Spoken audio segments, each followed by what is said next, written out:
Good evening, everyone. I'd like to call the March 22nd, 2017 meeting of the Rotterdam Town Board to order. Would you all please stand for the Pledge of Allegiance? Oh, wait, roll call. No. See, I did that. I do that all the time. Attendance? I'm constantly wanting to get going. Roll call, please. Mr. Christo? Present. Mr. Lamore? Present. Mrs. Miller Herrera? Present. Mr. Villano? Here. Mr. Tomazon? Present. 5 present. But you all did stand at attention very quickly. That was phenomenal. Okay, please all stand for the pledge. Would you? Yeah, go ahead, Rick. I pledge allegiance to the flag of the United States of America, and to the republic for which it stands, one nation under God, indivisible, with liberty and justice for all. Thank you very much. My apologies for that. It's the one thing that we can agree upon. Yeah. But I don't know. I'm not testing anyone. No, I don't want to do that. I like the pledge, that's for sure, or a roll call. But it's like I looked at everybody. I said, "Well, everybody's here." Let's start going. So our first order of business is public comment privilege of the floor. Ms. Marco. Yes, Paul Bennington? Close. Sir, if you would state your name and address for the record also when you move, please. Thank you. Good evening, my name is Paul Benintendi. I live at 2226 Helderberg, and I know it wasn't on the agenda for tonight, but I just wanted to comment for the record some of my concerns with the Whispering Pines project that I've been learning about recently, and just let you guys know what I'm thinking as a resident. Overall, I think I like the idea behind it, but honestly, at the size and scale that it's at, I can't get behind it. It's large, and talking to some of my neighbors, we're all on the same page that we oppose it at the current size that it's at. If it got scaled back, I think it might be something we might be able to get behind. I'm not going to reiterate everything because you guys have looked at it. They're projecting 680 units. If those are all full, that's 680 people. If a third of those people have spouses or significant others, now you're around 1,000 people. It said in the Gazette article that there might be 250 or so jobs there, available. So you're looking at 1,000, 1,200 people, basically pop down into our community over there. There's a lot of people to add over time. And what comes along with that, the major concern I think with the area is the traffic. Yes, it'll be 55 and older, but figure if they go forward with their 120 single-family homes, that's 120 vehicles. If there's more than one vehicle in that household, let alone some of the other residents, you're looking at, maybe 300, 400, 500 extra vehicles, with the employees commuting in there on a daily basis. Plus, the developer mentioned last night in the meeting that they're talking about maybe allowing other seniors in Rotterdam to come use the facilities for an annual fee. You're looking at traffic for that. The Urgent Care Center is going to be open to the public. You're looking at added traffic for that as well.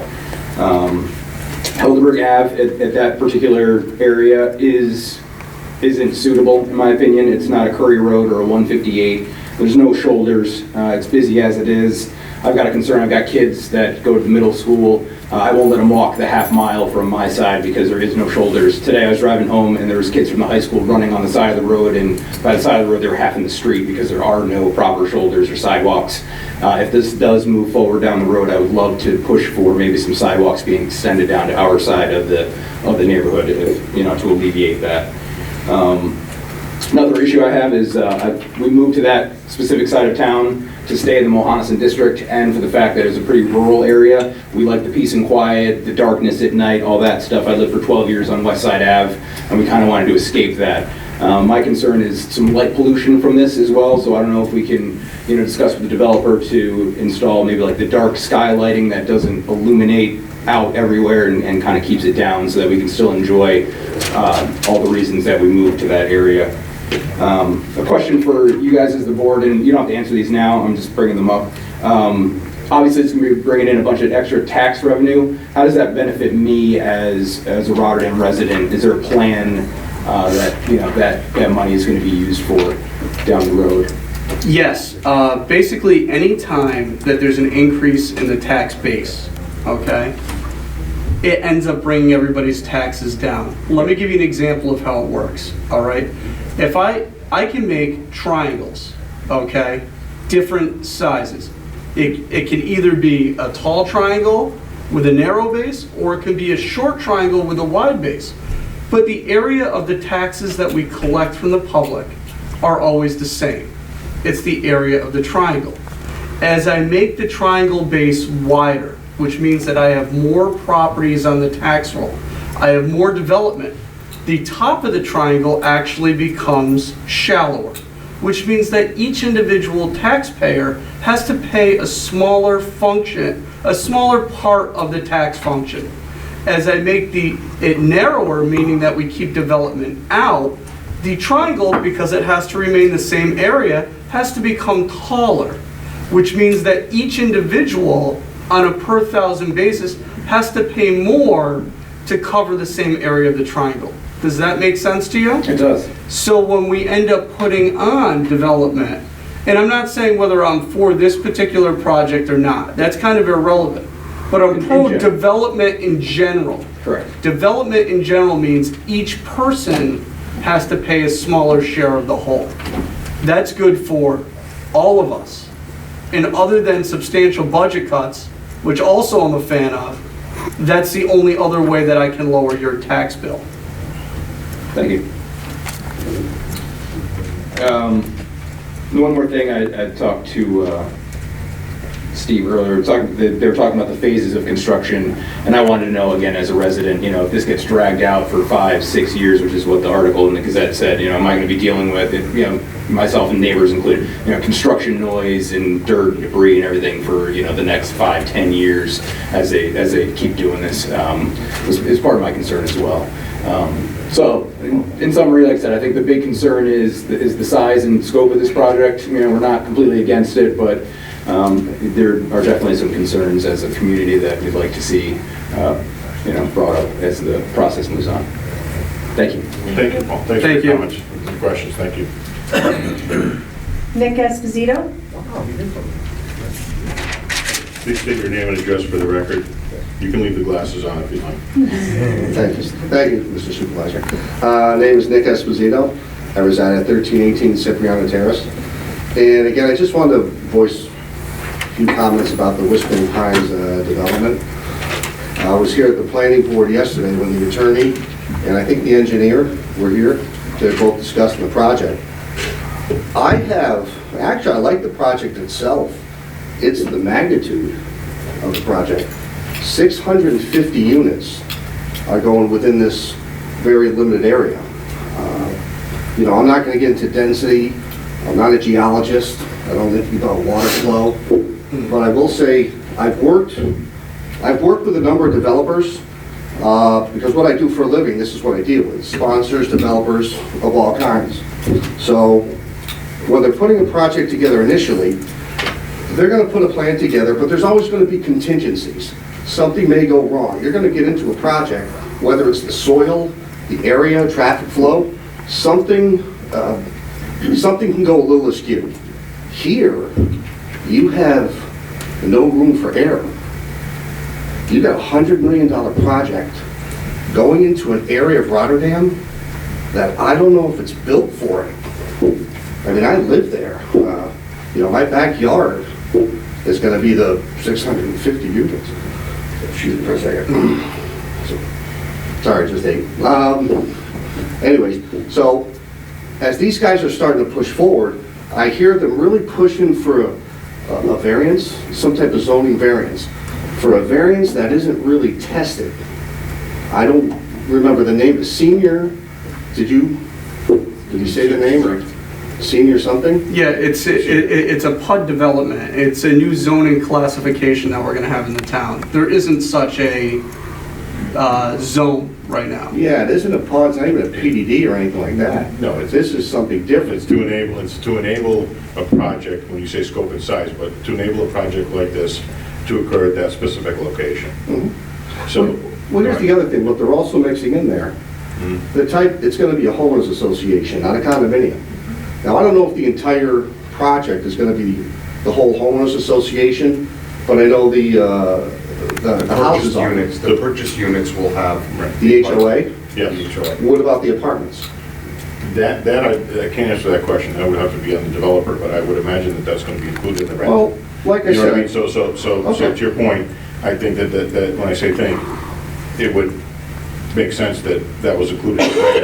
Spend an extra HOA fee for Well, rent, you know, and that, but at the same time, we'll let the developer answer that. it is, that's his question. It would make sense, but I've dealt with guys like Sonny Bonaccio, and I mean, I insure Sonny. I insure all those large buildings up in Sarah. Well, I insure 80% of the condos in upstate New York. So I understand what happens when, you know, infrastructure. But as you're getting into something like this, once you start a project of this size, and you're developing the infrastructure, you just hit the blast off button. There's nowhere else to go. You're talking 4-story buildings. I don't know the square footage of 300 units, but it's got to be the 3 times the size of Draper. You're going to have 2 buildings like that right where the clubhouse is, at Whispering Pines. 2 buildings, one 300 units, one 200. A 4-story and a 3-story. That's a massive undertaking. Especially, like I said, on that side of the thruway, that was, you know, was listed agricultural, but that side of town was never intended for that. If they wanted to do something 150 units, I wouldn't object, that would make sense. It's 650 units. And they're really forcing for the variance before they even get any kind of approval. That's the part that scares me. You know, get something where you said, okay, well, I don't know if they want for the conceptual approvals. I don't even think they have that. But they're looking to change, they're looking to get a variance and then go forward. Why not wait? It's a change of zone. It's a change of zone. Not a variance, it's a Now, change of zone. Oh, now, just a change of zone? yeah, no, it's an Oh. outright change of zone, which is more drastic than a Yeah, variance. yeah. But I actually, you do bring up a really good point, and there's something that I didn't ask the developer when he was here. We have volunteer fire departments in this town, and volunteer fire departments don't have necessarily the type of equipment that it would take to handle a 4-story building. You know, and as I think about the town, just in a very general sense, do we have, other than GE, which has their own fire department, professional, do we have any other 4-story buildings in the town of Rotterdam? I lived here my whole life, and I quickly racking my brain, I can't think of one. I don't believe so, but I know like the Long Pond Apartments, which is I think 220 or 240 units, those are 3 stories, but those are 24-unit buildings, controllable. This is one 300-unit 4-story building. Well, I know it's 3 in the front and 3 the four in the back. the phases are separate wings. So, I'm not trying to argue with you here, Mr. Esposito. It's just, you know, they're separate wings, and I think that looking at the project without, you know, in our discussion here, without having the conceptual up is kind of difficult for people to envision it right now. So for those that might be watching the meeting, but as far as the issue with the fire districts, that the Planning Commission asks for a recommendation, if you will, or a letter from the fire district that has authority over that parcel at some point, for them to give us some feedback on the project. So it's not where the Town Planning Commission or the town board is just going to say, we're doing this anyway. They will get documentation from the fire district on what they need, what their needs are, those type of issues. More importantly, the building will be spec to the code, to the fire codes in New York State, and so it's not. Don't misunderstand me. I'm not trying to diminish what you're saying at all. And you know real estate. You know the projects of this magnitude and this size. So you and I don't have to have a conversation along those lines. But this is a phased approach for this project, and fully built, their proposal is over 600 units. Now the first phase that they're considering is for the assisted living and memory care units, and that is approximately 250 units there. And then the first phase for independent living is approximately 100, and this is their original, again, proposal, 100 one-bedroom units. So in the first phase, the town would probably be looking at somewhere along those numbers, if you will, from the first phase. And how long will that take? I can't really answer that question. A few years, perhaps, to get that completely built out to that first phase, and then from there, you're probably looking at, to what Paul was asking earlier, you know, how long is the construction time? You know, you're looking at more than a couple of years, you know, for a project of this size to really be fully known and fully built out. And the one-bedroom units are later on. The one-family units. That part I understand. I mean, there was one project I was involved with down in Connecticut with the Toll Brothers. Mm-hmm. Have a very large, Yeah, they're huge, right. do stuff down in Connecticut, New York, wherever else. And where I get a little nervous is that you're gonna go through a zone change, but you're gonna approve for the whole project. Yes. Whether they have the first phase now or later, you know, that will in time affect the traffic flow. Unless they're willing to do something with the road and everything else, that's different. It's just, that area of Rotterdam is just, like I said, I don't know if it's really geared for that. Again, I like the idea, just not something of that magnitude. You're putting in a small city. You're putting in a small city with all of its different, you know, factions. You got urgent care, you got a restaurant, you got units, it won't be a PUD, but it'll be a hybrid. There's a lot going on. So, you know, just to kind of summarize a little bit too for us, you know, we have a town designated engineer on that project from Clough Harbor. They're working on that project on behalf of the town. They have hired a traffic engineer. And they have an attorney that specializes in projects like this. You know, I hear your concerns. I mean, I'm confident that we're going to be able to address those concerns over time. And nothing is complete yet, if you will. As Evan said, not etched in stone yet. So please avail yourself of the town meetings, the planning commission meetings in particular, and the town board meetings as well, when there are matters before us for this project, okay? Oh, that's all I had to say. It was just it was the zone change that made me nervous, of putting the cart way before the horse. When they're really pushing the town to say, let's get this changed. Because that's one of the reasons many people might have moved to that side of town, but based on it's agricultural, so I moved here, you know the concerns, so Sure. I appreciate your time. Thank you very much. Thank you. for your A comments. couple of things. First, for full disclosure, Mr. Esposito is my brother-in-law, so I just don't want that to pop up later on somewhere. My question would be, and perhaps someone else on this dais can answer it better, I think the reason that they're desirous for the zoning change to go first is, as you know, in what you deal with, you start spending six figures on a project in order to get the approvals. And we noticed that up the road on Route 7, where someone spent $500,000, a developer had spent $500,000 on approvals, and then he did not get the approval. So I think being assured they would get the zoning change would motivate them to start spending the money. What I heard was a lot of proceed with caution in your tone. Yes. And you mentioned the HOA, and were there concerns about the HOA that motivated you to mention that? Because you asked the question, then we got sidetracked. Oh, yeah, it's what form it's going to come under. I know they were mentioning something about, they know what is it? Is it like a condominium or a townhouse or something like this? There's no such thing as a townhouse. You're a condo or you're planning a development.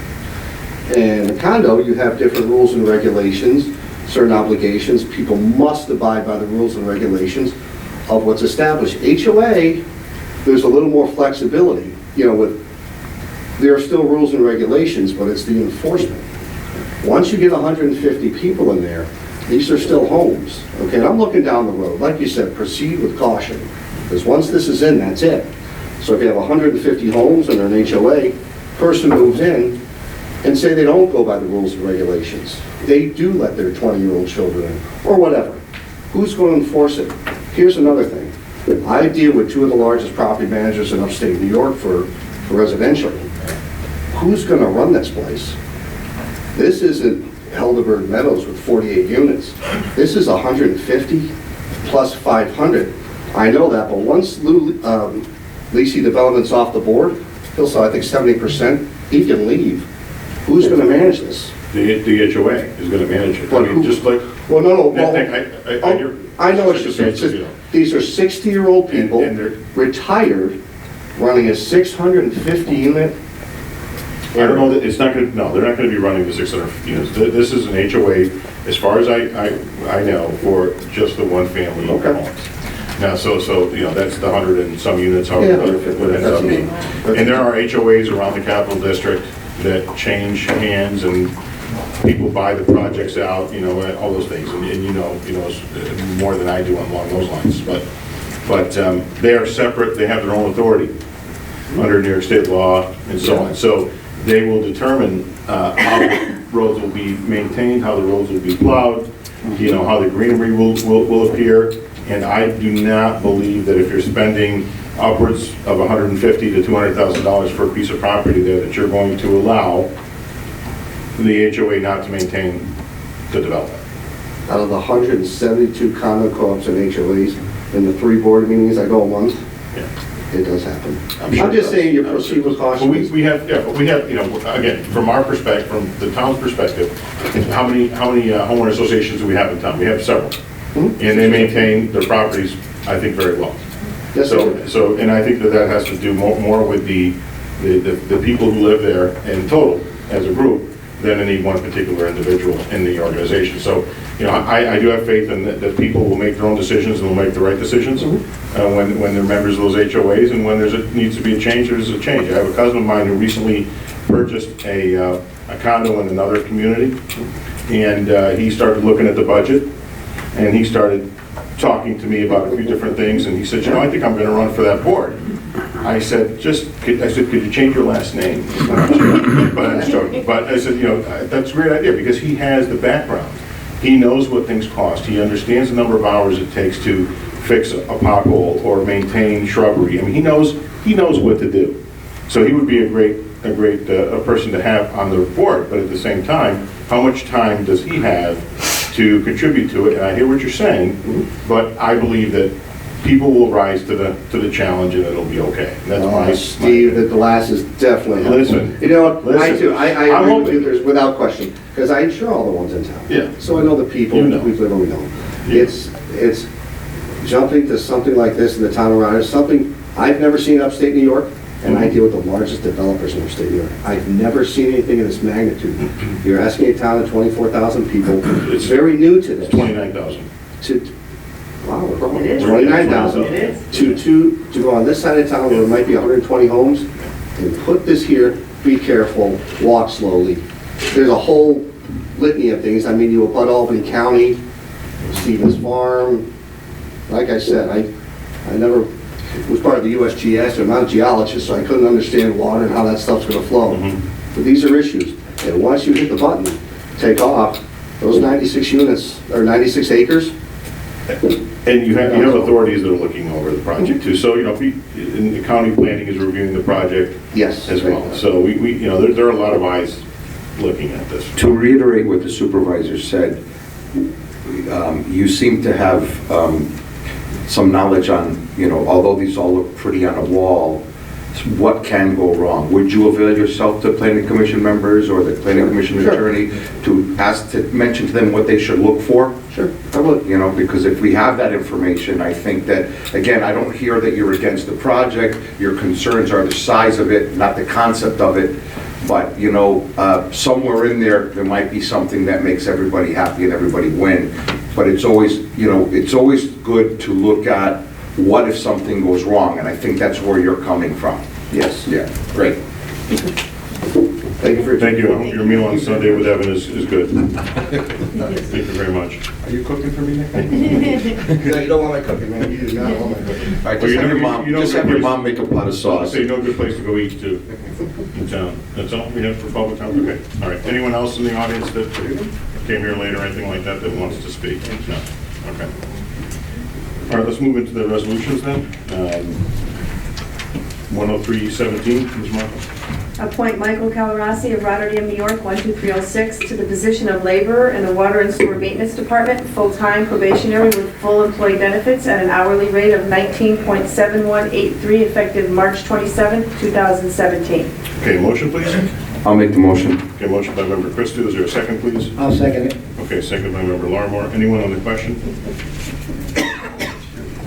Okay, Ms. Marco, would you call the roll please? Mr. Christo? Yes. Mr. Lamore? Yes. Mrs. Miller Herrera? Yes. Mr. Valano? Yes. Mr. Tomazone? Yes. 5 yes. Okay, resolution 10317 passes. I know Michael is here. Michael, would you stand up for us and give us a wave? Welcome to the family. We're excited to have you start.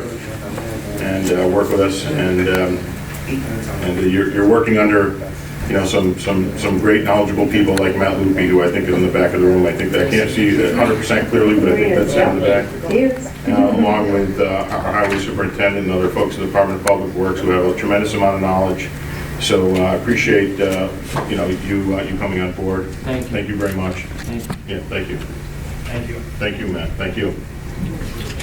Okay, resolution 10317 passes. Again, 10417. Refer to Planning Commission for report and recommendation thereon a proposed local law of the year 2017 for the following purpose: to allow for a change of zone request from Anthony Fazzone and Scott Emerald of 1536 Union Street, Schenectady, New York, 12306, owners, for property located at 647 Mariva Road, Rotterdam, New York, 12306, which is known as tax map number 48.17-1-1.11. The applicant is requesting a change of zone of 4 acres of the 4.94 acres from agricultural A1 to general business B2 for the construction of self-storage units. Okay, may I have a motion, please? I'll move. Motion by member Christo. Is there a second, please? I'll second it. Okay, second by member Valano. Anyone on the question? Okay, Ms. Marco, would you call the roll, please? Mr. Christo? Yes. Mr. Lamore? Yes. Mrs. Miller Herrera? Yes. Mr. Valano? Yes. Mr. Thomason? Yes. 5 yes. Okay, resolution 10417 passes. Resolution 10517. Call for bids to be open on Friday, April 7th, 2017 at 10 a.m. for water and sewer materials, plastic pipe, ductile pipe, bell clamps, stainless repair clamps, Ford lead repair fittings, copper tubing, compression quick couplings, and curb box shutoffs for the Town of Rotterdam Water and Sewer Maintenance Department for the year 2017. May I have a motion, please? I'll move. Motion by member Valano. May I have a second, please? I'll second it. Okay, second by member Larimore. Anyone on the question? Okay, Ms. Marco, please call the roll. Mr. Christo? Yes. Mr. Lamore? Yes. Mrs. Miller Herrera? Yes. Mr. Valano? Yes. Mr. Thomason? Yes. 5 yes. Okay, resolution 10517 passes. Resolution 10617. Call for bids to be opened on Friday, April 7th, 2017 at 10:15 a.m. for sodium hex to be used by the Town of Rotterdam Water Department for the year 2017. Okay, may I have a motion, please? I'll make the motion. Okay, motion by member Larimore. Is there a second, please? I'll second it. Okay, second by member Valano. Anyone on the question? Okay, Ms. Marco, please call the roll. Mr. Christo? Yes. Mr. Lamore? Yes. Mrs. Miller Herrera? Yes. Mr. Valano? Yes. Mr. Thomason? Yes. 5 yes. Okay, resolution 10617 passes. Resolution 10717. Authorize the BB Law Firm to enter into a stipulation of settlement on behalf of the Town of Rotterdam in the matter of Ernest Rao versus Town of Rotterdam, ETAL, index numbers 2012-1530, 2015-1979, 2016-1734, Article 7 of the Real Property Tax Certiorari Proceedings for the tax years 2012, 2015, and 2016. Okay, may I have a motion, please? I'll move. Motion by member Christo. Is there a second, please? I'll second. Okay, second by member Valano. Anyone on the question? Okay, Ms. Marco, would you please call the roll? Mr. Christo? Yes. Mr. Lamore? Yes. Mrs. Miller Herrera? Yes. Mr. Valano? Yes. Mr. Thomason? Yes. 5 yes. Okay, resolution 10717 passes. Resolution 10817. Authorize the BB Law Firm to enter into a stipulation of settlement on behalf of the Town of Rotterdam in the matter of Aladdin Properties LLC versus Town of Rotterdam, ETAL, index numbers 2011-1361, 2012-1297, 2013-1373, 2014-1333, 2015-1583, and 2016-1510, Article 7 of the Real Property Tax Certiorari Proceedings for the tax years 2011, 12, 13, 14, 15, and 16. Okay, may I have a motion, please? I'll move. Motion by member Valano. May I have a second, please? Second. Second by member Christo. Anyone on the question? Okay, Ms. Marco, would you call the roll, please? Mr. Christo? Yes. Mr. Lamore? Yes. Mrs. Miller Herrera? Yes. Mr. Valano? Yes. Mr. Thomason? Yes. 5 yes. The resolution 10817 passes. Resolution 10917. Authorize budget transfers by the Town Controller to various accounts for 2017. Okay, may I have a motion, please? I'll move. Motion by member Christo. May I have a second, please? I'll second it. Okay, second by member Larimore. Anyone on the question? Okay, Ms. Marco, please call the roll. Mr. Christo? Yes. Mr. Lamore? Yes. Mrs. Miller Herrera? Yes. Mr. Valano? Yes. Mr. Thomason? Yes. 5 yes. Okay, resolution 10917 passes. Anyone have anything under committee reports or miscellaneous this evening? Just like to mention quickly that the town hall will be closed, our town offices will be closed on Friday, April 14th in observance of Good Friday. And also, we will post this change on the town website under this meeting schedule. We are going to move the town meeting in August 23rd to August 9th. But we'll post that on the meeting schedule for the town meetings. Do we have to do that by resolution, because are we calling a special meeting? It's not a special meeting, it's just moving the regular meeting, but we can have a resolution on the next agenda if you want to do that, that's fine. We All right. can do that to update the meeting schedule, that's not a problem. But I wanted people to know that we're going to do that in case people are planning out their vacations like the rest of us are here, or changing their dates. I had to do that, unfortunately. But anyone else? No? I don't like these short meetings. I always feel like we're forgetting. Mr. Supervisor, I'll move for adjournment. Okay, Mr. Christo has asked for adjournment. Is there a second? I'll second. Okay, second by member Valano. All in favor, signify by saying aye. Aye. Opposed? Okay, the meeting is adjourned. Thank you all for being here this evening. Appreciate your time.